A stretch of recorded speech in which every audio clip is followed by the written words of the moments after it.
Digno é o Cordeiro de Deus. Que coisa maravilhosa. Se quando a igreja tivesse reunida aqui, o Senhor voltasse, seria uma coisa tão gloriosa, né? Sairmos daqui e continuar a adoração na eternidade. Já pensou, Verinha? Que coisa linda que seria. Mas isso vai acontecer. Não sabemos. Pode ser ainda hoje. Pode ser domingo que vem, na Santa Ceia. Ou pode ser qualquer outra data. Mas uma coisa nós temos que ter certeza: Jesus Cristo voltará.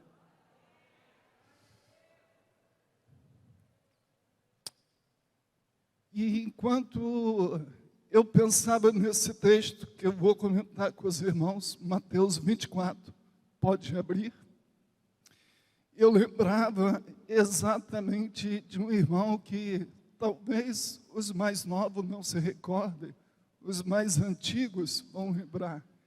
Ele marcou aqui a cidade de Nova Iguaçu. Ele tinha assim um jeito exótico. Alguns pensavam que ele era louco, mas ele não era louco. Era muito inteligente, por sinal. Quantos conheceram João da Bíblia?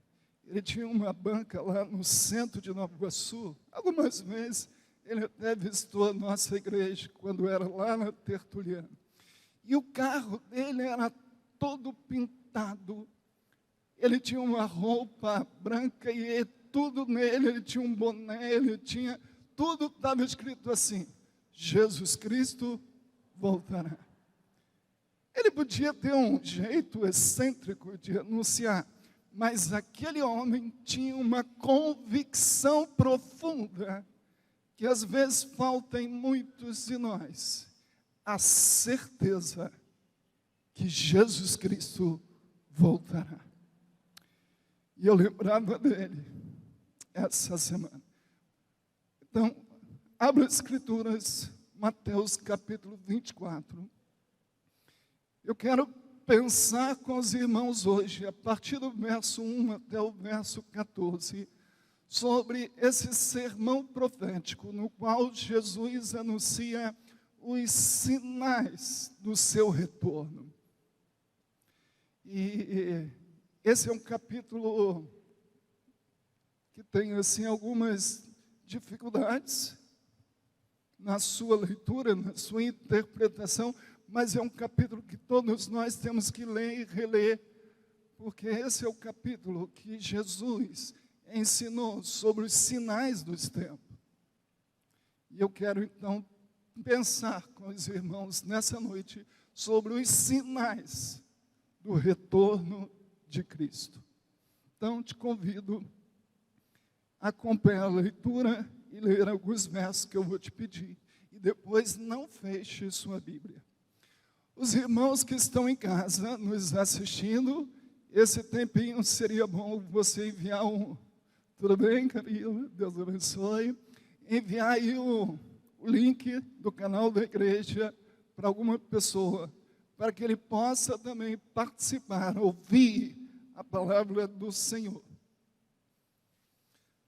Tendo Jesus saído do templo, ia se retirando quando se aproximaram dele os seus discípulos para lhe mostrar as construções do templo. Ele, porém, lhes disse: não vedes tudo isso? Em verdade vos digo que não ficará aqui pedra sobre pedra que não seja derribada. No Monte das Oliveiras achava-se Jesus assentado, quando se aproximaram dele os discípulos, em particular, e lhe pediram: dize-nos, quando sucederão essas coisas? Que sinal haverá da tua vinda e da consumação do século? E ele lhes respondeu: vede que ninguém vos engane,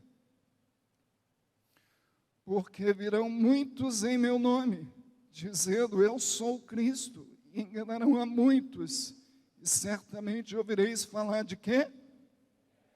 Mais o quê? vede que não vos assusteis, porque é necessário assim acontecer, mas ainda não é o fim. Porquanto se levantará nação contra nação, reino contra reino, haverá fome, terremotos em vários lugares. Porém, tudo isso é o princípio das dores. Então sereis atribulados, e vos matarão, e sereis odiados de todas as nações, por causa do meu nome. E nesse tempo, muitos hão de se escandalizar, trair e odiar uns aos outros. Levantar-se-ão muitos falsos profetas e enganarão a muitos. E por se multiplicar a iniquidade, o amor esfriará de quase todos. Aquele, porém, que perseverar até o fim, esse será salvo. Junto comigo. E será pregado esse evangelho do reino por todo o mundo, para testemunhar todas as nações. Então virá o fim. Senhor, temos lido a tua palavra. Eu lhe peço que o teu Santo Espírito nos dê da sua graça, para que possamos comentar esse texto que é tão rico, tão forte, mas que o Senhor nos ajude, Senhor, que a tua palavra encontre lugar em nosso coração. Fale conosco, ó Deus, aquilo que nós precisamos ouvir. Venha nos consolar, venha nos edificar, venha nos exortar, venha nos despertar, venha nos fortalecer através da sua palavra, Senhor. Nós temos sede de ti e nós queremos ouvir a sua voz. É isso que nós pedimos, em nome de Jesus. Amém. Podeis sentar. Depois que Jesus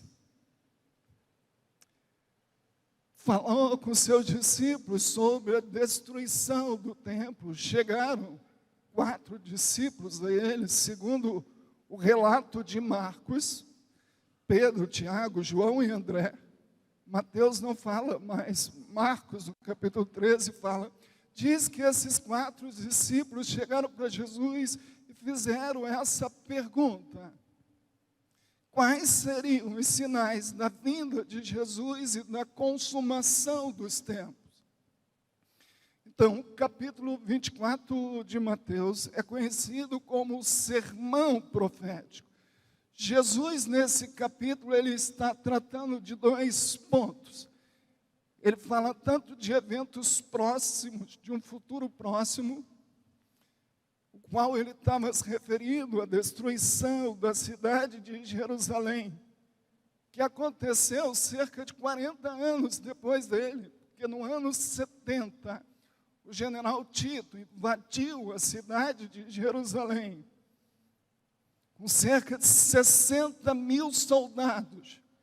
E segundo o historiador Flávio Joséfo, cerca de 1 milhão de judeus foram massacrados na destruição da cidade de Jerusalém, a qual Cristo havia anunciado aqui, nesse capítulo 24, e também no capítulo 13 de Marcos, e também no capítulo 21 de Lucas. Mas aqui Jesus não falou só da destruição da cidade de Jerusalém, Jesus também falou da consumação dos tempos.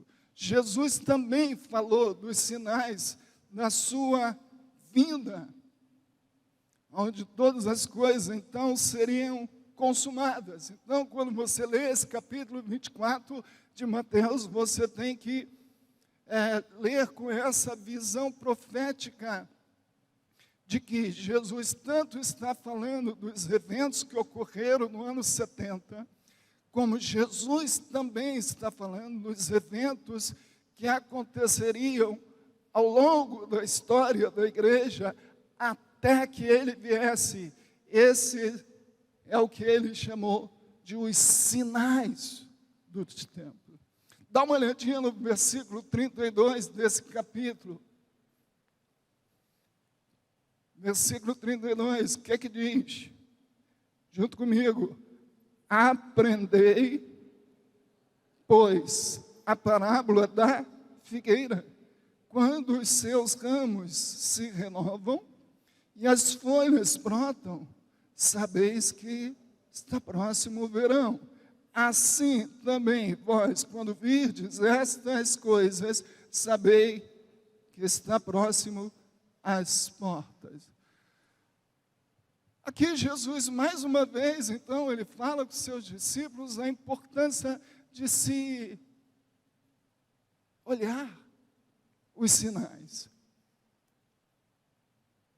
Ele usa aqui hoje, quando nós queremos saber o tempo, a gente vai lá no Google e pergunta assim, qual a previsão do tempo para os próximos 10 dias? E aí o Google responde para a gente. Mas antigamente não tinha o serviço de meteorologia. Antigamente se fazia uma leitura do tempo pelo próprio tempo. Ou seja, os sinais estavam nas estações, onde se verificava se ia chover, se não ia chover, qual estação que estava chegando, era dessa forma. Mas, por que Jesus ensinou sobre os sinais da sua vinda? Qual o propósito dos sinais dos tempos?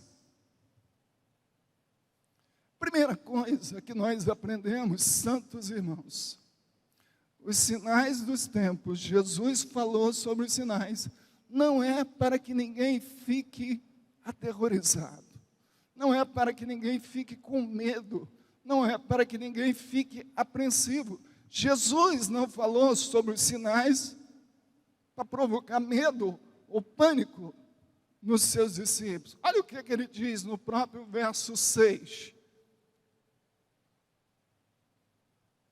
Verso 6, mantenha a sua Bíblia aberta. O que diz o verso 6? E certamente ouvireis falar de guerras, rumores de guerra, vede, não vos assusteis. Ou seja, a NVI diz assim, não tenham medo. Então ele fala dessas coisas, ele fala dos sinais, não é para ninguém ficar com medo. Eu lembro quando eu era garoto, e tinha um irmão na Assembleia de Deus, a qual fazia parte, ele era apaixonado por esse tema, a vinda de Jesus Cristo. E ele falava da vinda de Jesus, assim, seus olhos brilhavam. E ele começava a falar, naquela época eu tinha ainda 11 anos, e ele começava a falar dos eventos da vinda de Jesus, e a gente, garoto, ficava assim meio temeroso. Nossa, é coisa tão extraordinária. Mas nós não precisamos ter medo. Fala assim para o seu irmão, não tenha medo. A finalidade dos sinais não é provocar medo, não é provocar terror, não é provocar pânico. Jesus não queria essa atitude no coração dos seus discípulos. Por que ele fala nos sinais, pastor? Os sinais devem conservar em nós a certeza, a convicção de que Jesus voltará. Embora não saibamos exatamente quando isso acontecerá, mas temos que lembrar que Ele é fiel para cumprir as suas promessas. Ele mesmo faz questão de frisar isso aqui. Olha o que ele diz no verso 35. Verso 35. Leia bem forte comigo.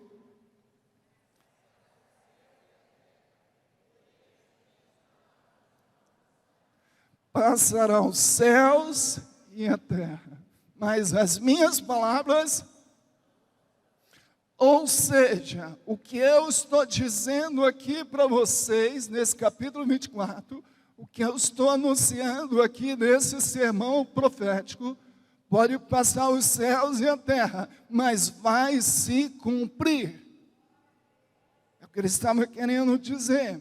Então, santos irmãos, todas as vezes que nós olharmos para qualquer sinal que Jesus falou, nós temos que lembrar que ele já havia anunciado isso antes.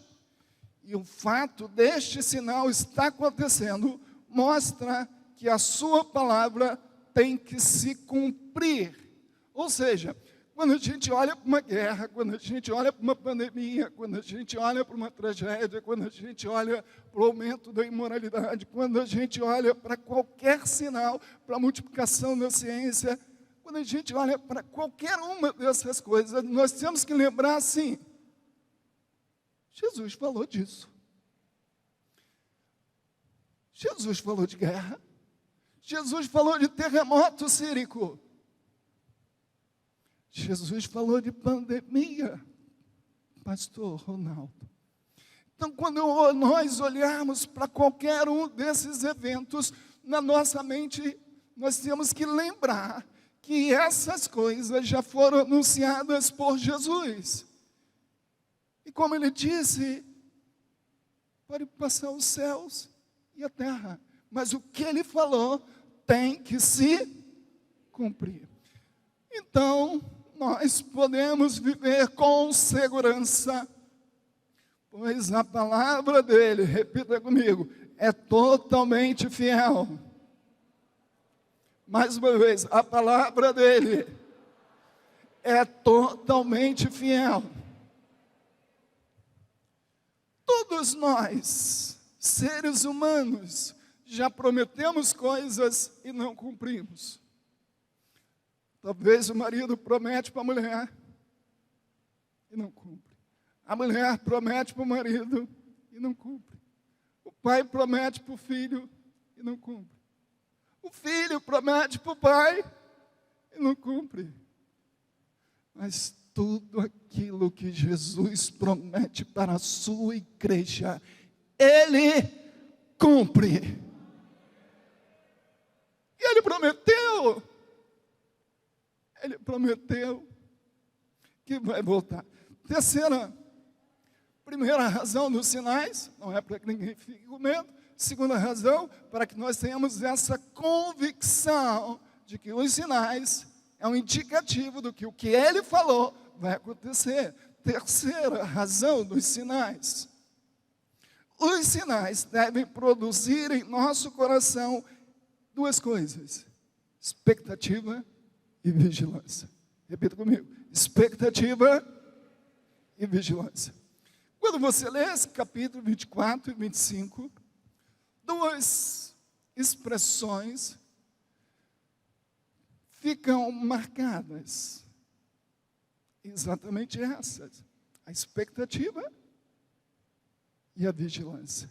Essas duas coisas Jesus queria produzir no coração dos seus discípulos pelos séculos dos séculos, esse sentimento de expectativa e de vigilância.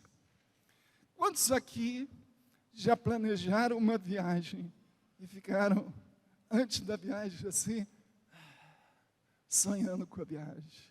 Vai chegar o dia, vai chegar o dia. Ou senão, o casamento, né? A Estela não está aqui hoje, né? A Estela hoje falou que vai casar ano que vem, o olhar dela já está brilhando, já está na expectativa. Tem alguém aqui de casamento marcado? Tem alguém de casamento marcado que vai casar ano que vem? Tem ninguém que vai casar? Tem ninguém. Os irmãos estão com pouca fé para casar, hein, pastor Luiz? Vamos encher mais de fé, hein? Existem coisas na nossa vida, quando o nosso filho vai nascer, né? Chegando no 9º mês, o coração da mamãe, o coração do papai, aquela expectativa. A expectativa é o sentimento que deve existir no coração de todo crente com relação à vinda do nosso Senhor Jesus Cristo. Por isso que ele falou dos sinais, que quando a gente olha para cada um desses sinais, nosso coração deve encher de medo, sim ou não? Não. deve encher de expectativa. Jesus está voltando. Irmão, Jesus está voltando. Irmã, Jesus está voltando. Agora, tendo falado do propósito dos sinais, segundo ponto, vamos ver então alguns desses sinais que Jesus nos fala. Nesse capítulo ele fala cerca de 8. Não vamos poder falar de todos, mas nós vamos destacar alguns desses sinais. Qual o primeiro sinal que ele começa? Quem prestou atenção na leitura aí? Qual foi o primeiro sinal?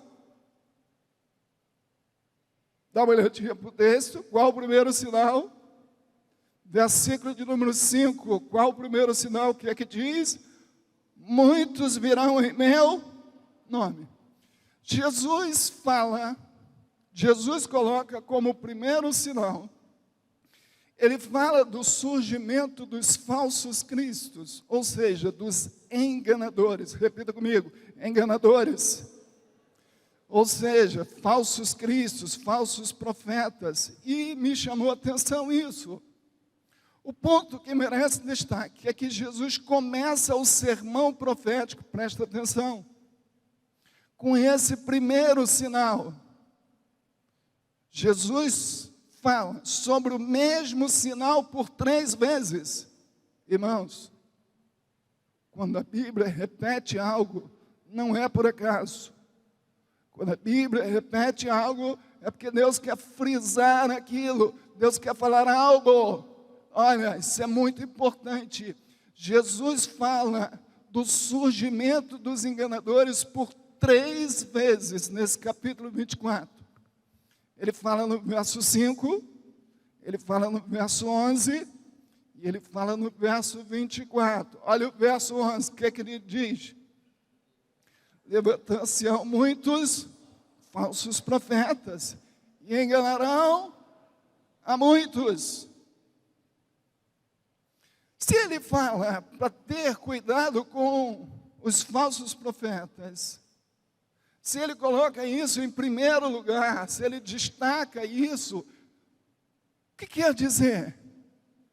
Quer dizer que esse é um perigo muito presente, quer dizer que esse é um perigo que está muito em evidência, e que na sua onisciência, então, ele chama a atenção dos seus discípulos, da sua igreja.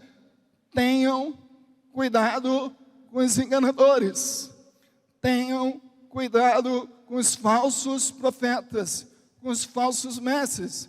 Na história da igreja, vemos muitos enganadores que se levantaram como os falsos mestres e falso profeta, mas não é diferente no nosso tempo. O nosso tempo está inundado de falsos mestres, falsos pastores, falsos pregadores, falsas igrejas, falso evangelho, falsa mensagem, falsa piedade.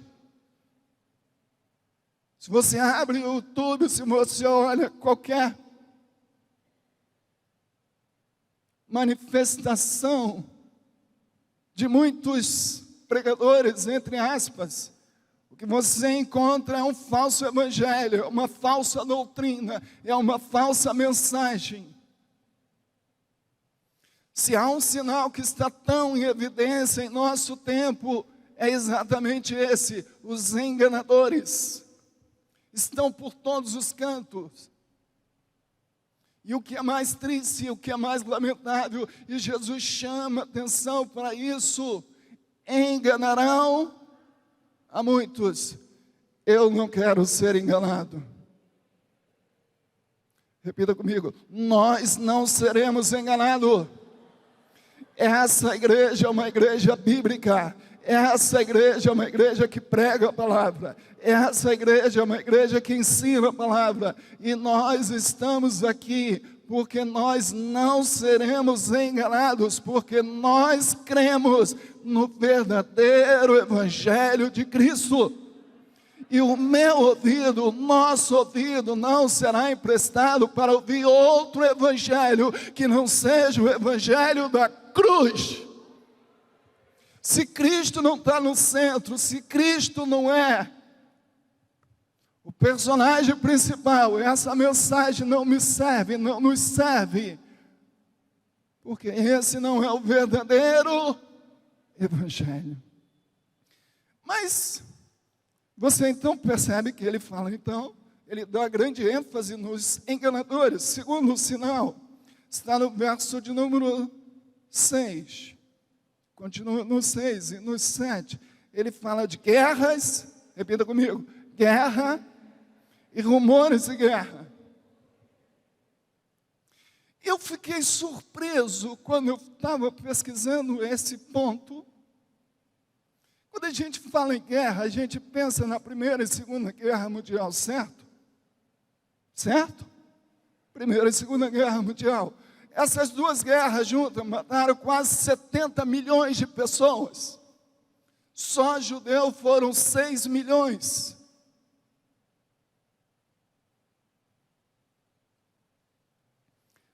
Mas o que me chamou a atenção,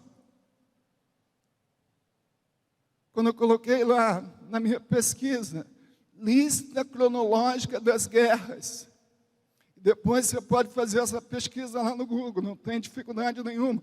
Coloca só assim, lista cronológica das guerras. Eu não vou relatar aqui para você, porque é muito longa. São mais, no século XX, nós tivemos mais de 40 guerras e revoluções. Geralmente a gente se liga apenas na Primeira e Segunda Guerra Mundial. Mas mais de 40 estão catalogadas.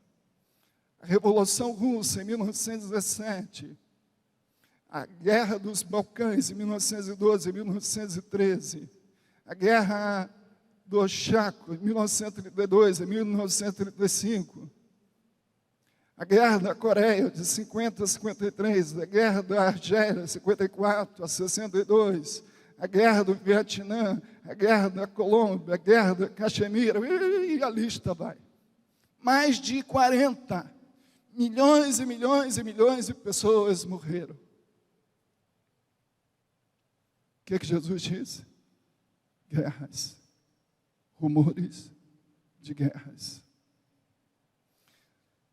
E agora, quando nós olhamos no século 21, nós temos agora a guerra da Ucrânia. E agora, recentemente, Israel e Palestina. Então, quando eu olho para essas guerras, vou entrar em desespero, vou ficar triste. Sim, a gente fica triste de ver pessoas morrendo. E a gente deve orar por isso.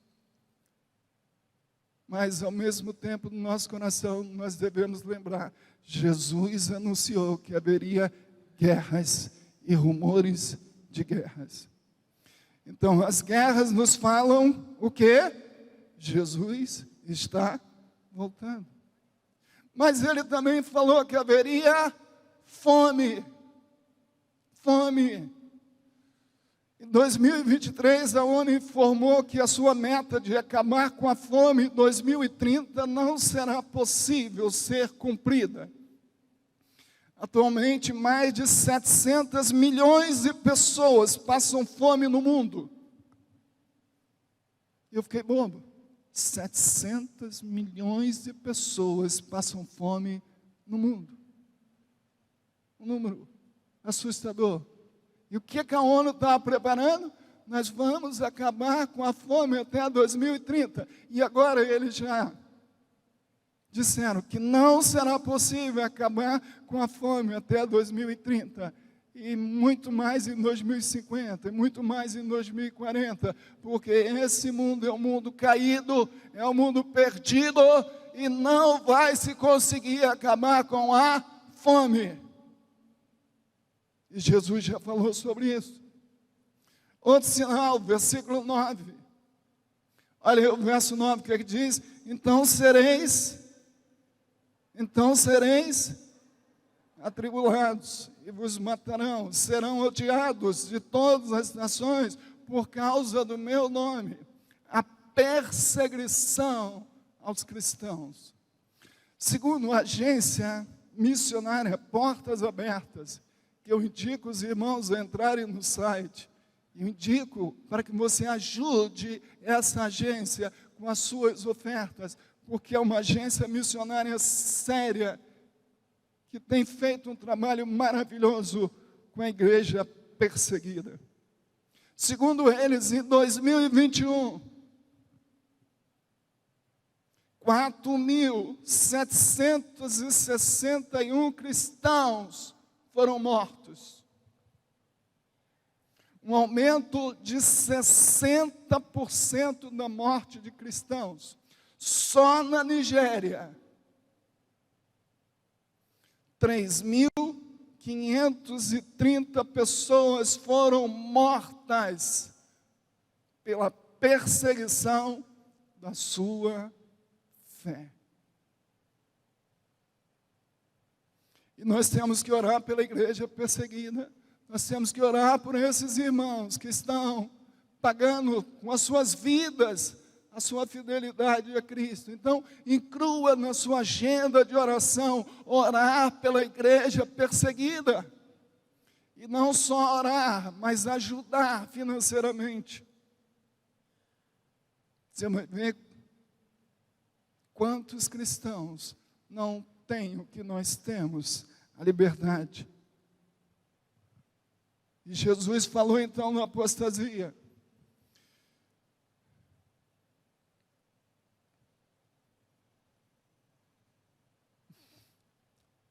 Verso de número 12. Leia comigo.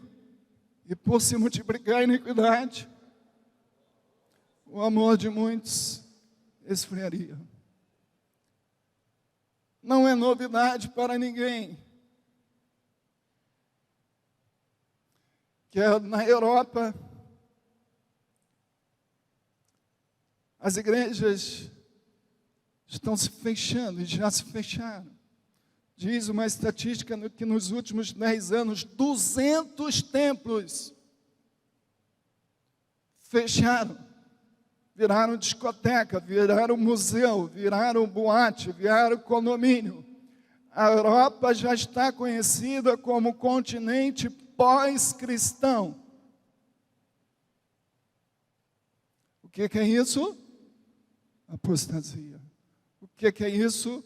O amor de muitos esfriando. E a lista de Jesus segue. Ele fala de epidemias.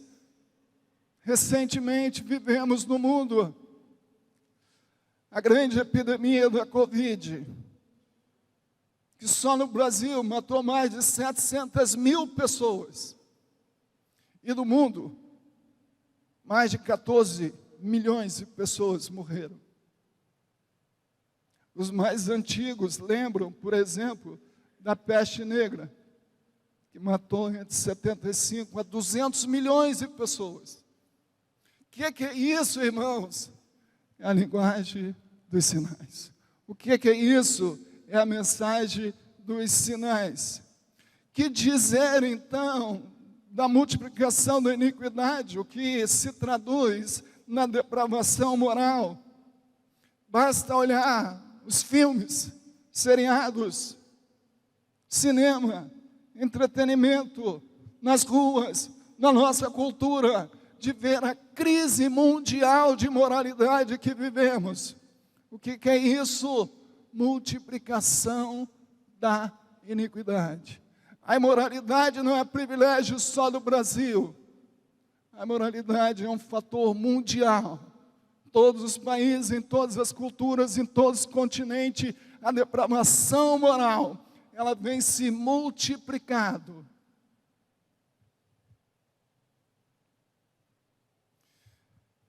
E aí fica a pergunta: qual deve ser nossa atitude diante destes sinais? Ao lermos tudo isso, nesse sermão profético, o que nós devemos fazer? Qual deve ser a nossa atitude como a igreja de Cristo? E nós vemos que dois tipos de atitudes que Jesus ensina. A atitudes que nós precisamos adotar e atitude que nós não devemos adotar. E eu quero começar, primeiro, na atitude que nós devemos evitar diante dos sinais. Primeira atitude que Jesus quer falar, que Jesus ensina nesse sermão, é a atitude da indiferença. Repita comigo, indiferença.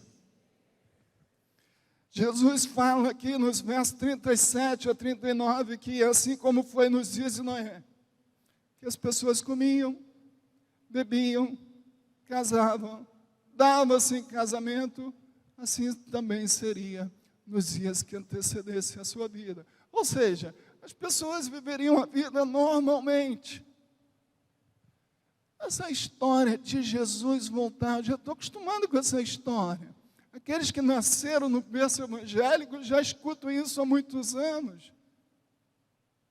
Já estão acostumados. Então a atitude se torna assim uma atitude de indiferença. Não dá muita importância. A gente leva a vida sem olhar para isso como uma coisa real, que verdadeiramente vai acontecer.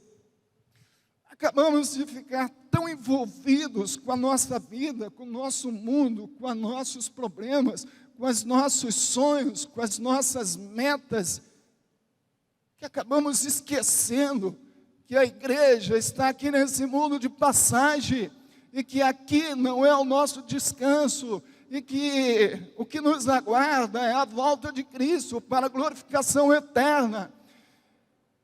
E a mensagem do Evangelho hoje tem se resumido no cristianismo que vai satisfazer suas necessidades, vai curar suas doenças, vai te dar um casamento feliz, vai te dar um emprego bom, vai te dar uma casa boa, vai te dar um carro bom, vai te dar conforto, vai te dar coisas dessa vida, como se o céu fosse aqui. Eu não quero ir para o céu, quero ficar aqui, Jesus. Essa é a teologia da prosperidade, essa é a mensagem que as pessoas pregam e escutam por aí. Eu quero viver o céu na terra, mas Jesus nunca disse que o céu era na terra. O céu é o lugar que ele falou que eu vou preparar-vos um lugar. E eu vou voltar, e eu vou levar, para que onde eu estiver, vocês estejam comigo. Então, repita comigo, não podemos ser indiferentes à vinda de Cristo. Paulo fala em 1 Coríntios 15, 19, que se a nossa esperança em Cristo se limitar apenas a essa vida, somos os mais infelizes de todos os homens. Guarda esse verso, 1 Coríntios 15, 19. Então, o nosso cristianismo não se limita somente a esta vida. Primeira atitude, então, que nós não podemos ter é a atitude da indiferença. Segunda atitude, a atitude da incredulidade. O liberalismo teológico foi o câncer que foi o principal responsável da destruição da igreja na Europa. E a teologia liberal ensina que não existe essa história de segunda vinda de Cristo. Não existe essa história de vida eterna. Não existe essa história de sobrenatural. Esse mal tem se multiplicado. E muitas pessoas, nossos seminários estão infestados de professores liberais que não creem na autoridade das Escrituras, que não creem na ressurreição de Cristo, que não creem no poder do Espírito Santo, que não creem na vinda de Jesus. E dentre esses pontos, então, a fé, a esperança na volta de Jesus já não faz parte do credo de muitos pastores e de muitas igrejas, da nossa tristeza. Agora, uma outra atitude que nós também não devemos ter, e a igreja de Tessalônica teve. Os irmãos, quando ouviram falar da volta de Jesus, eles ficaram tão fascinados, eles ficaram tão empolgados, que eles resolveram abandonar seus empregos, abandonar suas atividades. Não, e acabou, agora vamos ficar aqui todo mundo só esperando Jesus voltar. E aí Paulo, na sua primeira carta aos Tessalonicenses, ele explica que essa não era a forma de esperar Jesus voltando. Nós devemos continuar com a nossa vida, vivendo prudentemente, mas com a firme expectativa e vigilância no nosso coração, que Jesus Cristo vai voltar. Se Jesus ensina atitudes que nós não devemos ter, quais são então as atitudes que nós precisamos ter? Quais são as atitudes que nós devemos ter, que nós precisamos adotar? Jesus, ele conta 3 parábolas. Depois, aqui no seu sermão profético, ele conta 3 parábolas. E quando a gente lê essas 3 parábolas, nós podemos então aprender. Não vou poder falar detalhadamente, mas depois você lê em casa essas parábolas. A qual ele fala do bom e do mau servo, capítulo 24, versículo 45 ao 51, as 10 virgens, capítulo 25, versículo 1 ao 15, e a parábola dos talentos, capítulo 25, versículo 14 ao 30. Nessas 3 parábolas, irmãos, eu vou resumir aqui, para que nossas atitudes, a gente consiga, então, seguir o que Jesus está ensinando. E nós poderíamos resumir essas atitudes em 3 palavras. Repita comigo: fidelidade, vigilância e serviço. De novo, fidelidade, vigilância e serviço. Na parábola do bom e do mau servo, Jesus fala que o Senhor saiu e os servos, o Senhor está demorando muito. E eles então começaram a agir de uma forma totalmente infiel, espancando os seus conservos, e eles achavam que o seu Senhor não iria voltar mais, e deixaram de servir com fidelidade. Jesus então conta essa parábola para poder ensinar exatamente que aguardar Jesus exige que nós mantenhamos a nossa paciência nessa expectativa de fidelidade, que Ele vai voltar. Fale o que quiser, digam o que achar que devam dizer, mas no nosso coração, a nossa atitude será uma atitude de fidelidade. Vamos continuar servindo com fidelidade. Mas Jesus também conta a segunda parábola, que é a parábola das 10 virgens. E todos conhecem essa parábola das 10 virgens. E 5 delas são consideradas como imprudentes. Elas não esperaram o noivo com a prudência, com a vigilância adequada. Na hora que o noivo chegou, estava chegando, elas saíram para comprar azeite. Repita comigo: o azeite tem que ser reposto diariamente. Ou seja, a nossa reserva espiritual, ela tem que ser mantida. Não é na hora que o noivo está chegando que vai sair para comprar o azeite. Ou seja, isso fala do cuidado com a nossa vida espiritual diária. O culto, a comunhão, a nossa leitura, a nossa oração. Quando tiver uma campanha de oração na igreja, eu vou. Então você não vai vir nunca, que a nossa igreja não faz campanha. Nossa igreja ora toda semana.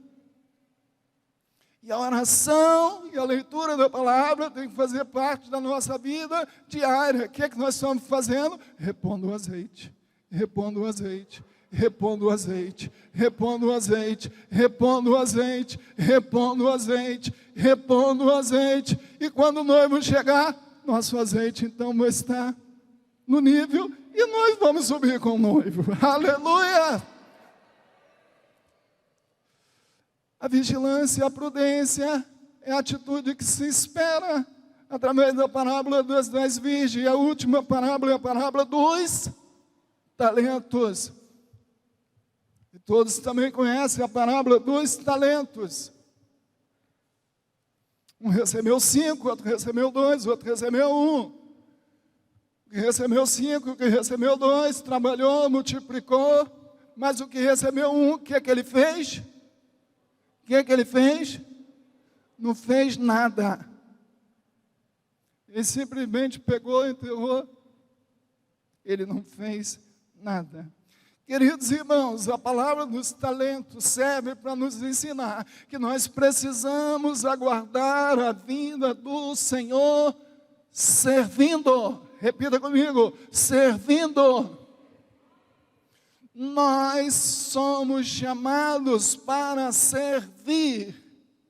Nós não fomos chamados para sermos espectadores. Ninguém vem assistir o culto, nós viemos participar do culto.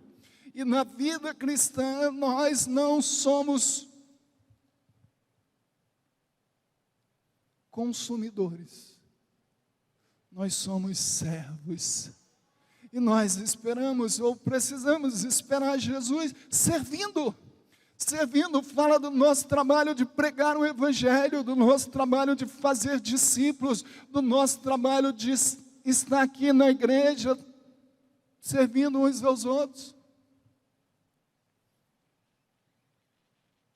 Nós precisamos pregar o Evangelho.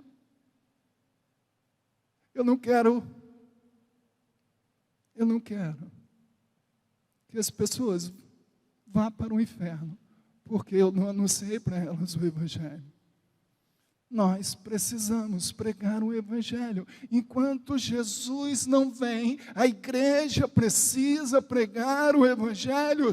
Jovens, usem o Instagram, preguem o Evangelho através do Instagram, através da sua escola, através da sua universidade. Sejam discípulos de Jesus e façam discípulos para Jesus enquanto nós estamos aqui. E a parábola dos talentos nos ensina que nós devemos esperar Jesus fazendo o quê? Servindo. Esse é o nosso trabalho como igreja de Cristo. Nós precisamos estar servindo. E servir a Cristo significa aceitar o desafio da grande comissão, de fazer discípulos, de pregar, de anunciar. E quando ele vier, irmãos, não tem essa história de deixados para trás, de segunda chance. Isso não existe, segunda chance. Quando Jesus voltar, acabou. Não tem segunda chance, não tem segunda oportunidade. O tempo de pregar o Evangelho é agora. Repita comigo, agora. Eu não quero que o meu vizinho vá para o inferno. Eu não quero que meus filhos vá para o inferno. Eu não quero que meus amigos vá para o inferno. Desculpe a palavra forte, mas essa é a palavra verdadeira. Nós precisamos pregar o Evangelho para as pessoas. Se eles vão crer, esse não é o nosso poder de fazê-los crer. O nosso trabalho é pregar. Quem convence é o Espírito Santo. mas o trabalho da igreja é pregar. Pastor, eu conheço tão pouco da Bíblia. Prega com o que você conhece, prega com a sua vida, prega com o seu testemunho, prega com o seu amor, prega a palavra. Servo mau, disse o Senhor para aquele que só tinha um talento: você não fez nada com o seu talento, você foi negligente, você guardou o talento. Nós não queremos ouvir essa palavra, nós queremos ouvir a palavra: servo bom e fiel, foste fiel no pouco, sobre o muito te colocarei. Queridos irmãos, vamos estar de pé.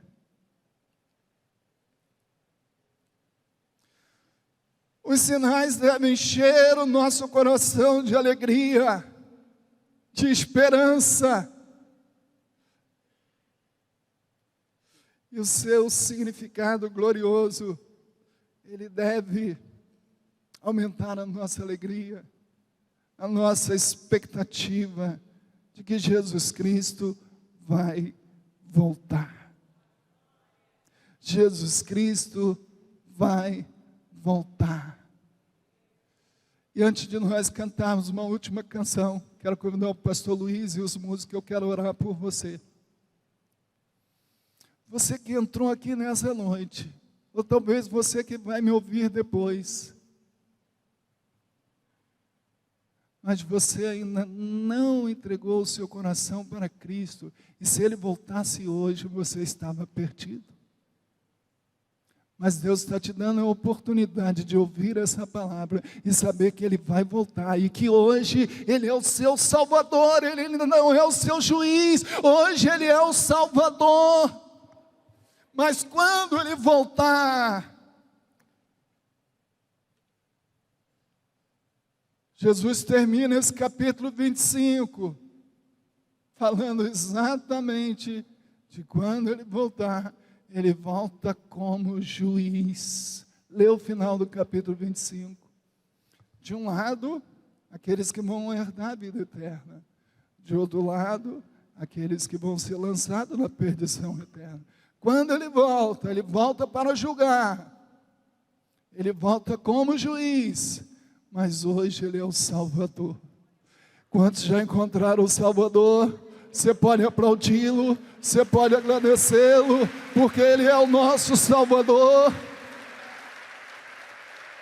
Ele é o nosso Salvador. Ele é o nosso Salvador. Mas Ele se levantará como juiz de toda a terra. E eu quero orar. Curve sua cabeça. Senhor, essa é a Tua palavra, é a porção dela para essa noite. Oh Deus, que ela alcance os corações.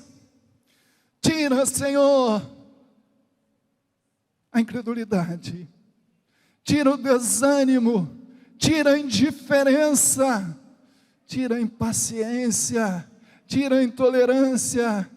Tira, ó Deus, a tristeza e coloca no coração de todos nós o espírito da fidelidade, da prudência, da expectativa, da alegria e o desejo de servi-lo. Oh Espírito Santo, faça isso no nosso coração. Encha nosso coração, ó Deus, com a santa expectativa, com a santa esperança de que o Senhor vai voltar, e que nós estamos aqui só de passagem.